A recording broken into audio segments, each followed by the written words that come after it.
ከእንግዲህ ወዲያ እዋጋለሁ የሚል ካለ መንገዱን ጨርቅ ያርግለት። የኤርትራን ሕዝብ አንበረክካለሁ የሚል ካለ መንገዱን ጨርቅ ያርግለት።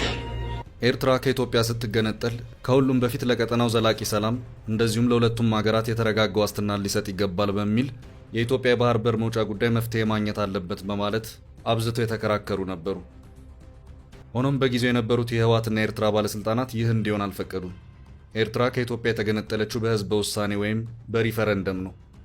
በወቅቱም ኤርትራ በሪፈረንደም ከኢትዮጵያ ከመገንጠሏ በፊት 2 ዓመታት የሚሆኑ የጽሞና ጊዜያት ነበሩ። በጊዜውም ስትተዳደር የነበረው በጊዜያዊ መንግስት ነበር። የዚያን ጊዜው የኤርትራ ጊዜያዊ አስተዳደር ፕሬዝዳንት የዛሬው የኤርትራ ፕሬዝዳንት ሆነው የቀጠሉት ፕሬዝዳንት ኢሳያስ ናቸው። እናም በዚህ ወቅት ኤርትራ ማለት ከየት እስከ የት ናት? ከኢትዮጵያ ጋር ያለው የድንበር ሁኔታ ምን መምሰል ይኖርበታል? እንደዚሁም የኢትዮጵያ የባህር በር መውጫስ በምን መልኩ ሊረጋገጥ ይገባዋል የሚለው ጉዳይ ምላሽ ማግኘት ሲገባው ምላሽ ሊሰጠው አልቻለም። በሁሉም ሰው አእምሮ ውስጥ ጥያቄ በሚፈጥር መልኩ ከቀድሞ የኢትዮጵያ ጠቅላይ ሚኒስትር አቶ መለስ ዜናዊ ጀምሮ በርካታ የህወሓት አመራሮች ከሚመሯት ኢትዮጵያ ይልቅ ለተገንጣዩ ኤርትራ አጥብቀው ሲከራከሩ የሚታዩ ነበር። ወደብ ከፈለጋችሁ ሂዱ ተዋጉ፣ መንገዱን ጨርቅ ያድርግላችሁ፣ እኛ ጦርነትን የምናውቀው እንደናንተ በንድፈ ሐሳብ ደረጃ ሳይሆን በተግባር ነው የሚል ሐሳብ በአቶ መለስ የተሰነዘረበት ሁኔታም እንደነበር የሚታወስ ነው። ከእንግዲህ ወዲያ እዋጋለሁ የሚል ካለ መንገዱን ጨርቅ ያርግለት። የኤርትራን ሕዝብ አንበረክካለሁ የሚል ካለ መንገዱን ጨርቅ ያርግለት። አቶ መለስ እንደውም ወደብ ሸቀጥ ነው፣ ገንዘቡ ይኑረን እንጂ አማርጠን የምንገዛው አገልግሎት ነው በማለት አጥብቀው እስከ መከራከርም የደረሱበት አጋጣሚ በጊዜው ተሰምቷል። አቶ መለስ በቃለ ምልልሶቻቸው በፓርላማ ማብራሪያዎቻቸው ሳይቀር የወደብንና የባህር በርን ጉዳይ እያጣጣሉ ነበር የሚናገሩት። የአንድ መሪ ለሌላ አዲስ ለሚፈጠር ሀገር ጠበቃ ሆኖ በዚያ ደረጃ ሲከራከር ምናልባትም የአቶ መለስ ዜናዊ ጉዳይ መጀመሪያው ሰው ሆኖ የተመዘገበ ይመስላል። ያውም ወደብና የባህር በርን በሚያክል ትውልድን እስከ ወዲያኛው ዘግቶ በሚያስቀር የፖለቲካ ውሳኔ ላይ ነው የአቶ መለስ ማህተም ያረፈው። በዚሁ ግርግር የኤርትራ ህዝበ ውሳኔ በማካሄድ ኢትዮጵያን ከቀይ ባህር ውጭ አድርጋ 2 ግዙፍ ወደቦችን ጠቀለለች። ኢትዮጵያ በጊዜው የነበራት ጠቅላላ የህዝብ ቁጥር ከ45 እስከ 50 ሚሊዮን የሚገመት ነበር። በወቅቱም የኢትዮጵያ የህዝብ ቁጥር ዓመታዊ እድገት እስከ 3.2 በመቶ ስለነበር የዚህ ህዝብ ቁጥር በጥቂት ዓመታት ውስጥ 100 ሚሊዮንን የሚሻገር መሆኑም እርግጥ ነበር። ከ3 ሚሊዮን በላይ ህዝብ የሌላት ኤርትራ ከሷ በብዙ ጥፍ ቁጥር የያዘችውን ኢትዮጵያ ከባህር በርና ከወደብ አልባ ውጭ አድርጋ አገርነቷን እንድታውጅ ሲደረግ በቀጣይ ጣጣ ሊከተል እንደሚችል ግልጽ ነበር። ሌላው ቀርቶ በጊዜው የአሜሪካ መንግስት የአፍሪካ ጉዳዮች ረዳት ሚኒስትር የነበሩት ኸርማን ኮኸን ሳይቀሩ ይህንኑ ጉዳይ ለኢትዮጵያ መንግስት አጥብቀው ያነሱበት ሁኔታም ነበር። ሆኖም የአቶ መለስ የነበረው አጭር መልስ ከዚህ በኋላ ያለው ጉዳይ የሚመለከተው የኢትዮጵያና የኤርትራ መንግስታት እንጂ ሌላ ሶስተኛ ወገንን አይደለም የሚል ነበር። ኸርማን ኮኸንም መልካም ዕድል ብለው ገለል አሉ። ከዚያ በኋላም ወሳኙ ሩጫ የኤርትራን ህዝበ ውሳኔ ወደ ማካሄዱ ላይ ሆነ። የኢትዮጵያን የወደብ ጥያቄ ከኤርትራ መገንጠል ጋር አያይዞ የሞገቱ ሰዎች የቀድሞ ስርዓት ናፋቂዎች፣ ተስፋፊዎች፣ ኤርትራን ህዝቧን ሳይሆን መሬቷን የሚፈልጉ ኢዲሞክራቶች በሚል ጥጋቸውን እንዲይዙ ተደረገ። በዚህ መልኩ የኢትዮጵያ ህዝብ ዘላቂ ጥቅም 100% ተዘግቶ የኤርትራ ህዝበ ውሳኔ ተካሄደ። የባህር በሩ ይቅርና ቢያንስ ለውጭ ገቢ በሚሆን የንግድ እንቅስቃሴ ኢትዮጵያ በምን መልኩ የወደብ አገልግሎት ማግኘት ትችላለች የሚለው ጥያቄ ሲነሳም ኢትዮጵያ ወደብ ባለቤት በነበረችበት ጊዜ በነበረው የአገልግሎት ደረጃ አሁንም ምንም ሳይጓደል እንድታገኝ ይደረጋል ሲሉ ፕሬዝዳንት ኢሳያስ ተናገሩ። ሌላው ለኢትዮጵያ ይሰጣል የተባለው ይሄው የወደብ አገልግሎት በኤርትራ በጎ ፍቃድና ችሮታ ብቻ የተመሰረተ እንጂ የኢትዮጵያን የወደብ አጠቃቀም በተመለከተ የተፈረመ አንዳች አይነት የሁለትዮሽ ስምምነት እንኳን አልነበረም። በዚህ ሂደት ውስጥ የኢትዮ ኤርትራ የድንበር ጦርነት ተቀሰቀሰ። ኤርትራም በአሰብ የነበረውን የኢትዮጵያ ንብረት በሙሉ ወረሰች። የአሰብ ወደብ አገልግሎቱም እዚያ ላይ ቆሞ መንግስት በድንገት ጉሮሮ ሲዘጋ ፊቱን በአፋጣኝ ወደ ጅቡቲ ያዞረ። አሁንም ቢሆን አቶ መለስ አሰብን ማጣጣሉን አልተውትም፣ ቀጠሉበት። አሰብኛ ካልተጠቀምንበት የግመል ማጠጫ ነው፣ ከዚህ ያለፈ ታሪክ የለውም። አሁን እኛ ከኤርትራ ጋር በተቆራረጥንበት ሁኔታ የወደብ አገልግሎት በሚል ለኤርትራ ገንዘብ መስጠት ማለት የስርዓቱን ዕድሜ ማራዘም ነው ሲሉም ተከራከሩ። ስለዚህ በኤርትራ የሚኖረው ሁኔታ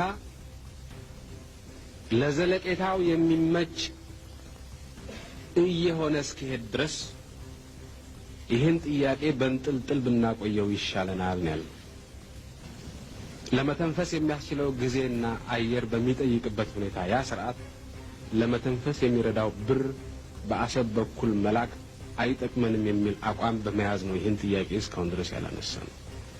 ወቅቱ ሲደርስ ጠቃሚና አስፈላጊ ነው ብለን የምናይበት ደረጃ ላይ ስንሆን እናነሳዋለን። አቶ መለስ በወቅቱ ማንም ሊናገራቸው የማይችል አድራጊ ፈጣሪም ስለነበሩ በዙሪያቸው የነበሩ ሰዎች የእሳቸውን ሀሳብ ተቀብለው ከማስተጋባት ውጪ ጥቂት የተለያየ ሀሳባቸውን ያንጸባረቁ ሰዎች እንኳን አልታዩም።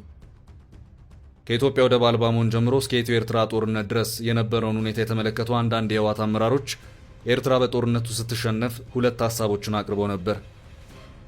አንደኛው ሀሳብ ጦራችን በደንብ ገፍቶ እስከ አስመራ በመዝለቅ የፕሬዝዳንት ኢሳያስን መንግስት ማስወገድ አለበት የሚል ሲሆን፣ ሌላኛው ደግሞ በዚሁ አጋጣሚ አሰብን መቆጣጠር አለብን የሚል ነው። በወቅቱ ሁለቱንም ሀሳቦች አቶ መለስ ተቃውመዋል።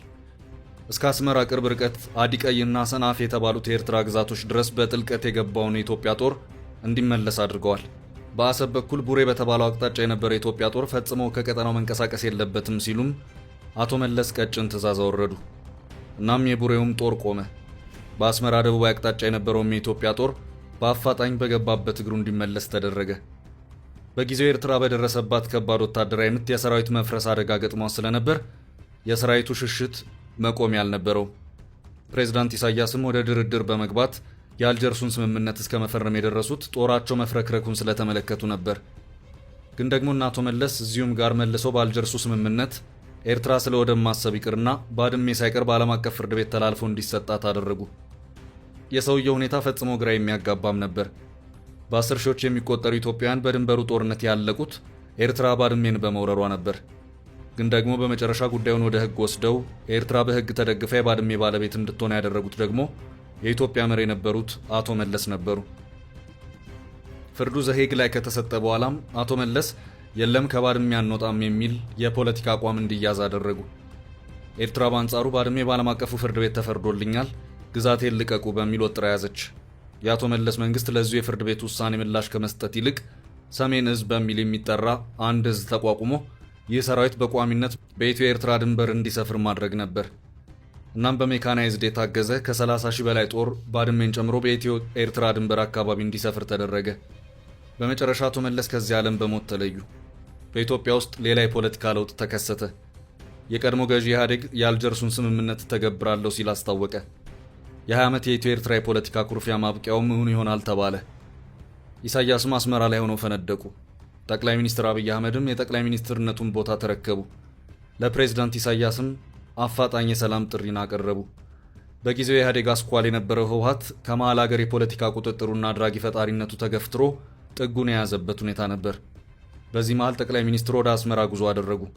ፕሬዝዳንት ኢሳያስም ደጋግመው ወደ ኢትዮጵያ ተመላለሱ። በሁለቱ መሪዎች ግንኙነት መሃል አሁንም ተመልሶ የአሰብ ጉዳይ በአጀንዳነት ተነሳ። ኢትዮጵያ አሰብን በአማራጭ ወደብነት የምትጠቀምበት ሁኔታ የሚመቻች መሆኑም ተነገረ።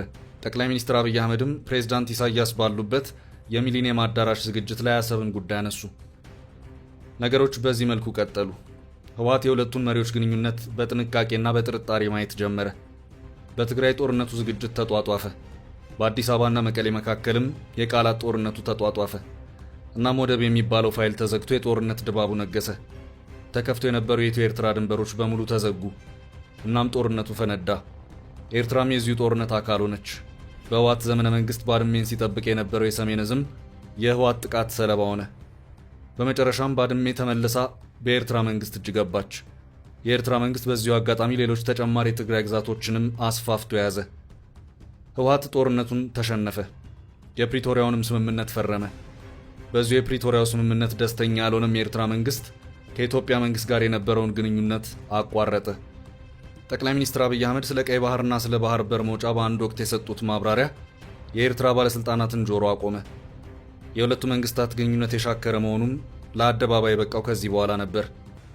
ወደብ፣ ቀይ ባህር፣ የባህር በር የሚሉት ጉዳዮች በኢትዮጵያ መንግስትና ሚዲያዎች በኩል እየደጋገሙ ጠበቅ ብለው መነሳታቸው ነገሩን ከረርም መረርም እያደረገው ሄደ። የኤርትራ መንግስት በቀይ ባህር ዙሪያ እየተወራ ስላለው ነገር የማውቀው ነገር የለም የለውበትም ሲልም ለመጀመሪያ ጊዜ መግለጫ በማውጣት ዝምታውን ሰበረ።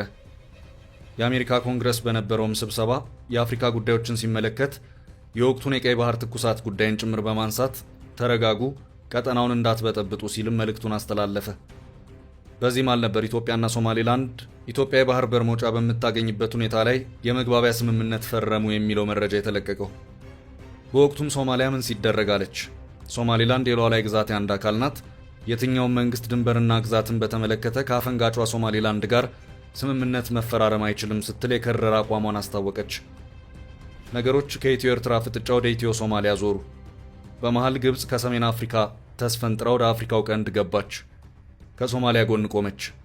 የጦር መኮንኖቿን ወደ ሶማሊያ በመላክ በመርከብና በአውሮፕላን ጭምር በገፍ የጦር መሳሪያን ማቅረቡን ቀጠለች። ከዚህ ባለፈ ኤርትራና ሶማሊያን በማስተባበርም አንድ የአፍሪካው ቀንድ ግንባርን ፈጠረች። የቀጠናው ፖለቲካዊና ወታደራዊ ትኩሳት ተጋግሎ ቀጠለ። በዚህ መሃል ነገር አብርዶ ያለችው ቱርክ ኢትዮጵያና ሶማሊያ በድርድር ችግሮቻቸውን እንዲፈቱ መወትወቱን ተያያዘችው። የቀድሞ የባይደን አስተዳደርም ግፊቱን አበርትቶ ቀጠለ። የኢትዮ ሶማሊያ ውጥረትን ለመጠቀም ሰፊ የፖለቲካ ስንቅን ሰንቃ ወደ አፍሪካው ቀንድ የገባችው ግብፅ በቱርክ የተደራደረው ሀሳብ ደስተኛ አልነበረችም። ያም ሆኖ ጉዳይ ውስጥ ለውስጥ አልቆ የኢትዮጵያና የሶማሊያ መንግስታት ቱርክ አንካራ ላይ ሰላም ስምምነት ተፈራረሙ። ሶማሊያ ከዚያ ቀደም ብሎ ከግብፅና ኤርትራ ጋር አስመራ ላይ ሶስትዮሽ ስምምነት ተፈራርማ ነበር። ያ ስምምነት ኢትዮጵያን ታሳቢ ያደረገ ስምምነት ሲሆን የአንካራው አዲሱ የኢትዮ ሶማሊያ ስምምነት ቀሪ ያደረገው መሆኑ ይነገራል። ሶስቱ ሀገራት በየጊዜው እየተገናኙ ለመምከር ሀሳቡ ነበራቸው።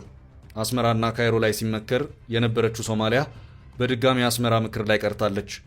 ሶማሊያ ከአስመራው ስብሰባ የቀረችው ከአንካራው ስምምነት በኋላ ነው።